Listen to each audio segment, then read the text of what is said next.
very quickly asked if he would be our speaker, which he emphatically said yes, which made me very happy. But when I got to the point about, well, okay, he asked, what should we talk about? I said, well, you could talk about the direction of Piqua. You could talk about how the church can be involved and such. You know, it's basically be led by God to say what you want to say. And after I had the conversation, a point came to my mind that God reminded me. He said, you know, nobody of authority is put into that position unless God wills it. And when we get that revelation that all those people that are above us, God has placed them there for a reason. And I'm just thankful that God had placed City Manager Gary Huff and where he is now, because he's done such an awesome job being our city manager. So it is an honor and a privilege to be able to introduce him and have him come up and speak to us about the great things that God's laid on his heart. Gary. Invitation to be here today, and Paul didn't share everything that in our conversation. When he called me up, he said, look, I've called everybody that I can. No one will agree to come and speak. He said, I'm down to, you're the last resort. I felt so bad. He said, well, I'll help you out, and so forth. So, and fortunately, I have no ego, so that didn't bother me whatsoever. I asked him too, I said, well, how long should I speak? And he said, well, anywhere from 20 to 45 minutes. I'm not a 45-minute speaker, so I'll speak for a few moments and give you all a chance to maybe ask questions. But I do want to just offer a couple of personal thoughts before I talk about some things with the city of Piqua. First personal thought that I'd like to make is, you know, of all the things that make up a community, nothing is more important than churches. That is a key part of a community, and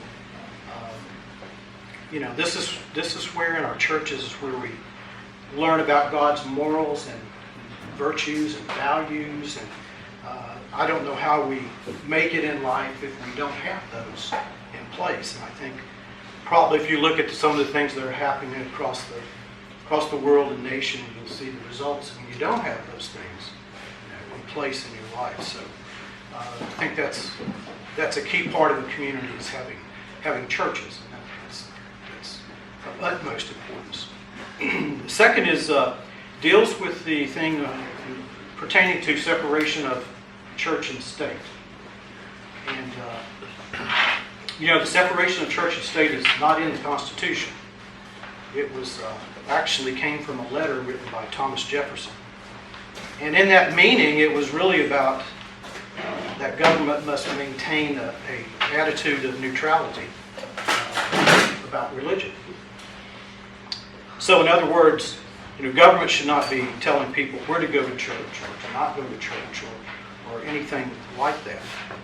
And I certainly believe that what's being used today, the separation of church and state, has been taken out of context to such a point that it's kind of ridiculous, because I don't know how you separate God from your daily life, even if you're a government employee. Right. Some people may think that you have, since we're government employees, but that's not the case whatsoever in my personal belief. And I don't believe that government has any place in telling churches what to preach, what messages come to you with that. So those are just a couple of my thoughts, personal thoughts, regarding churches and church and state and whatever. So, but with that, let me say some things about city business. And first of all, I hope you don't believe everything you read on social media, especially regarding the city of Piqua. I continue to be amazed at how easy it is to convince people about things when they put it on social media, and These things are obviously false and or sometimes not even possible, but somehow they begin a life on social media and they continue to grow.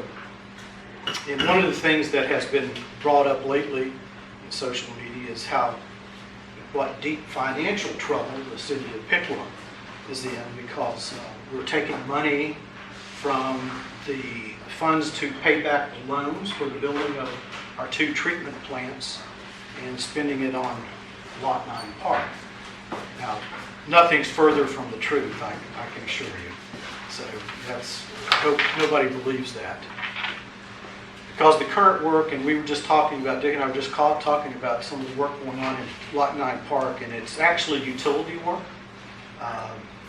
We needed to remove some obsolete DP&L power poles, and then also replace a 100-year-old storm sewer that runs through the park. While you're doing projects, you need to make sure the infrastructure is taken care of. So these are utility projects and power and stormwater. And when we actually start into the park construction, we will utilize donations and grants and what funding we find available. But it's not going to be something we do in one phase. It'll take a little while, but we have to be concerned about the financial situation and not overextend ourselves in some areas. As a matter of fact, the city is in very good financial standing. We're in really good shape. We've completed a number of projects, and some of the things that you see happening in the city is a result of us obtaining grants, being successful in obtaining grants, or getting low interest loans to do projects that go good. As an example, I'll just give you the wastewater treatment plant that's under construction right now. We received money from the state loan, to do that project. 80% of that project, based on what we're doing of removing nutrients from the treatment process, and I think the money allotted was close to $45 to $50 million by the state. But 80% of that is at 0% interest. So we have to pay no interest back. The rest of the funding is called a blended rate for the rest of the project. The other 30% or 20%. And we're paying back, we have an interest rate of 0.08. Now that's the actual, if we went to the bank and borrowed that money or to the bond market, it's a cost savings to the citizens of about $22 million, really. So we've gone to great detail to do that. So some of those accusations come from the fact that people misread our financial reports. And we had to start doing different accounting in 2015 based on general accounting standards. It's called GASB 68 and GASB 65, which required us to show our future pension costs and also health insurance costs. These do not relate to debt whatsoever. It's just a financial picture that we have to show. I don't know why they chose those two, but that's what we have to do now. It would be like, and people say that we're in debt to the pensions and so forth. It would be like saying we're in debt to salaries, because we have salary costs every year, and it's the same difference. So it's kind of a misunderstanding. We weren't thrilled about these requirements being put in years ago, because starting in 2015, we were afraid that it was going to jeopardize us from the bond rating companies. But the bond rating companies figured it out, and it's not an issue whatsoever. So somebody had said, well, how did that impact your bond rating? It didn't, because we have no bonded debt. We have no debt whatsoever of that fashion. So it's really a misunderstanding of what we're putting in, what we have to put into the financial reports. So let me talk about some of the projects that we've recently done and share some information about those. And then I'd be happy to answer any questions at the end about anything else that you might have. First of all, we finished up our water treatment plant in 2017. I think it was June 1st at midnight when we turned the switch. That water treatment plant, the old one, was built in 1925. We were getting close to hitting 100 years. with that, and it's amazing they were able to keep it together for that long. But in 2006, the EPA told the city, you have to build a new plant, because you're not going to be able to make be able to be in compliance with that facility that needs to be replaced. So we were awarded funding through the state to be able to do that project, and of course, on June of 2017, we initiated that. We weren't going to start it up till June, but what you don't know is that Memorial Weekend of that year, we had been feeding the new plant into the system, testing it and so forth. And on Memorial Weekend of that year, the old plant completely failed. So you can imagine being in Piqua Memorial Day weekend, family visiting, and not have any water whatsoever. So we immediately switched over to the new system, and it's been operating ever since. The timing was impeccable from that standpoint. So we really lucked out with it, and we have just a real gem of a facility. It's a 6.75 million gallons per day, and it can be added on to as we grow and so forth. The wastewater treatment plant, which is under construction right now and will be finished up about June of next year. We just last week started sending all the flows through the new pumping system and so forth. So it's pretty much operating right now. But it was another situation where that facility was built in 1957. It was upgraded, I believe, in the late 80s, and then the EPA told us a few years ago, in order for you to get a new permit in 2020 to be able to provide water, then you have to make these changes. Those changes result to about $50 million. So that's what we've been doing for the last year and a half at that facility, and we'll finish up. But so what happens if you don't get a permit? You know, we'll get the permit now that we build a new facility, pretty much. Either the state comes in and runs it, or you're without water. It's a pretty dire situation. So it's not something that you can avoid doing, or it was put off lots of years trying to figure out a different way of doing it, but it came down to it that we really had to do it. It's unfortunate that both facilities had to be done pretty much at the same time, because obviously $100 million in loans you got to pay back, and generally you like them spread out a lot more, but the timing, the way it worked out for the city was just the way it occurred. So your rates had to go up, and they will go up again this next year in order to be able to operate and to pay back the loans that we're required to pay back. It's not ever a fun thing to do, as you've probably seen.